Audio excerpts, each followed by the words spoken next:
명품을 인터넷에서 팔면 세금을 꼭 내야 할까요? 명품 리셀로 돈은 벌고 싶은데 세금이 무서워서 시작을 못하는 분들이 많더라고요. 사실 세금이라는 건 어려울 게 없어요. 명품 사업에서 세금은 딱 5가지만 생각하시면 됩니다. 오늘은 명품 리셀로 돈을 벌려면 어떤 세금을 납부해야 되는지, 용돈벌이로 하면 세금을 내지 않아도 되는지, 이런 부분에 대해서 한번 말씀드려 볼게요. 영상 끝까지 보시고 명품 사업에 관련된 모든 세금 내용들을 알아가시길 바랍니다.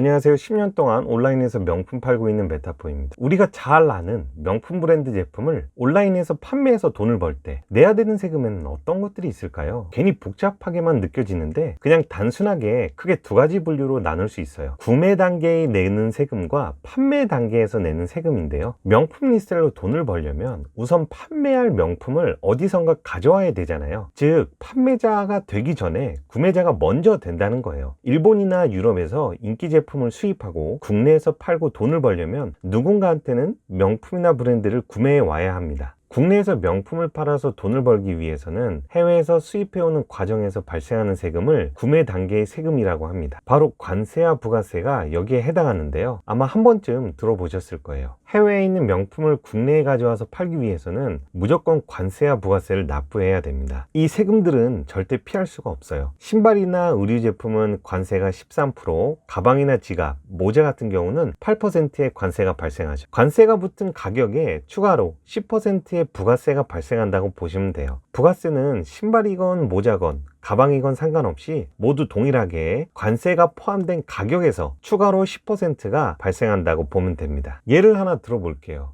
내가 일본에서 100만원짜리 가방을 하나 사왔어요. 그럼 그 제품을 한국에 수입해서 100만원에 판매할 수 있을까요? 안 된다는 거예요. 가방이니까 관세가 8% 붙겠죠. 108만원이 추가로 진행이 되고요. 여기에 10%의 부가세가 또 붙는다는 거예요. 즉 일본에서 구매한 100만원짜리 가방은 한국에 들어오면 100만원부터 시작하는 게 아니라 관세와 부가세가 붙은 약 118만 8천원부터 시작한다는 거죠. 해외에서 수입하는 제품은 원가 그대로의 가격으로 가져와 판다고 생각하면 안 돼요. 반드시 구매 단계의 세금인 관세와 부가세를 함께 계산해서 판매할 가격을 설정해야 합니다. 제대로 계산을 안 하고 수입해 팔다가는 마진을 남기지 못하고 손해를 볼 수도 있습니다. 원가에 관세와 부가세를 잘 계산해서 수입해 판매하시길 바랍니다. 그럼 이제 구매 단계의 세금에 대해서 알아봤으니까 판매 단계에서 발생하는 세금도 알아봐야겠죠. 해외에서 수입한 명품을 온라인에서 팔고 돈을 벌었다면 소득이라는 게 발생하게 되잖아요. 즉 내가 번 소득의 일정 부분을 소득세로 납부하게 됩니다.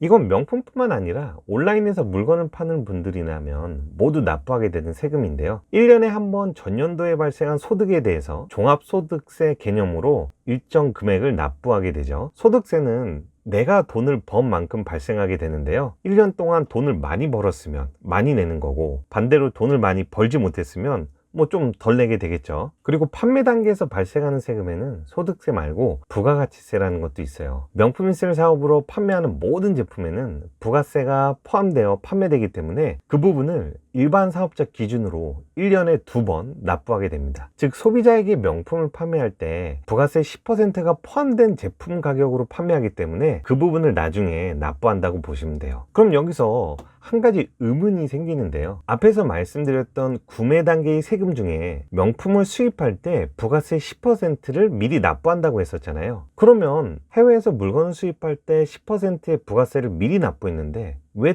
또 내라고 하느냐, 이렇게 생각하실 수 있어요. 수입하는 단계에서 미리 납부한 10%의 부가세는 나중에 매입세액 공제로 사용할 수 있습니다. 즉 부가세 환급을 받을 수 있다는 건데요. 그래서 명품 리셀 사업자는 부가세 신고 기간에 제품을 수입할 때 미리 납부한 10%의 부가세를 증빙하고 세액 공제를 받을 수 있습니다. 보통 해외에서 물품을 구입할 때 납부한 관세와 부가세에 대해서는 세금 계산서를 발급해 줍니다. 이 계산서를 이용해서 부가세 납부하는 기간에 부가가치세, 매입세액 공제로 활용할 수 있다는 거예요. 이처럼 명품 리셀을 할 때 크게 2개의 단계로 나눠서 세금을 생각하시면 좋아요. 구매 단계에서는 관세와 부가세, 판매 단계에서는 부가가치세와 종합소득세, 이렇게 딱 4가지만 기억하고 성실히 납부하면 명품 파는데 크게 문제가 없습니다. 추가로 납부해야 되는 게 하나 더 있는데요. 인터넷으로 물건을 파는 영업활동을 하려면 통신판매 면허증이라는 게 필요해요. 사업을 하는 지역에 따라 다르지만 보통 3만원에서 한 5만원 정도 1년에 한 번 납부하게 됩니다. 명품 리셀에 발생하는 세금은 딱 이 정도만 일단 생각해도 좋습니다. 그러면 또 이런 궁금증이 생길 수 있어요. 난 사업자가 없는데 가볍게 명품 리셀을 시작해보고 싶어요. 아직 사업으로 할지 말지 고민 중이라 세금을 꼭 내야 될지 모르겠어요. 이런 고민을 하시는 분들도 많은데요. 이때 가장 중요한 게 판매하는 제품의 금액하고 반복성, 그리고 명품 리셀의 목적입니다. 우선 명품을 판매하는 금액이 중요한데요. 명품을 구매하고 판매하는 금액이 일단 100만 원대 단위로 넘어가면 이건 사업자를 내고 세금을 납부하면서 정상적으로 사업을 하는 게 좋을 수 있습니다. 금액이 적은 경우에는 사업자 없이 진행해 볼 수 있겠지만 100만 원대 이상으로 규모가 커지면 꼭 사업자를 내고 진행하시는 걸 추천드립니다. 그리고 명품 리셀의 반복성인데요. 연속적으로 동일한 제품을 구매해 팔면 이것도 문제가 될 수 있어요. 단발적으로 인기 브랜드나 명품을 용돈벌이 용도로 구매해서 팔면 큰 문제가 되지 않지만 반복적이고 정기적으로 동일한 제품을 대량으로 구매해 팔면 사업자라고 판단을 하게 되기 때문에 세금을 납부해야 될 의무를 가지게 됩니다. 마지막으로 명품 리셀의 목적이에요. 안 쓰는 제품을 판매하는 게 아니라 돈을 벌 목적으로 적극적으로 판매 행위를 할 경우에는 세금 납부 대상이 될 수 있겠죠. 이때는 반드시 정상적으로 사업자를 내시고 앞에서 말씀드렸던 구매와 판매 단계의 세금을 모두 성실하게 납부하는 걸 추천드립니다. 물론 처음 한두 차례는 사업자 없이 중고장터를 이용해서 가볍게 판매해 볼 수는 있어요. 내가 진짜 이 사업에 잘 맞는지, 돈을 벌 수 있는지 이런 것들을 직접 해보지 않고는 알 수 없는 경우도 있잖아요. 처음에는 소액으로 작게 수입해서 팔아보는 것도 좋고요. 내가 진짜 돈을 벌 수 있겠다 확신이 들면 그때는 간이 사업자라도 내서 정식으로 명품 리셀 사업을 시작해 보세요. 그럼 한번 정리해 볼게요. 명품 리셀 사업을 하려면 일반 사업자 기준으로 국가에 내야 되는 세금이 총 5가지라고 했죠.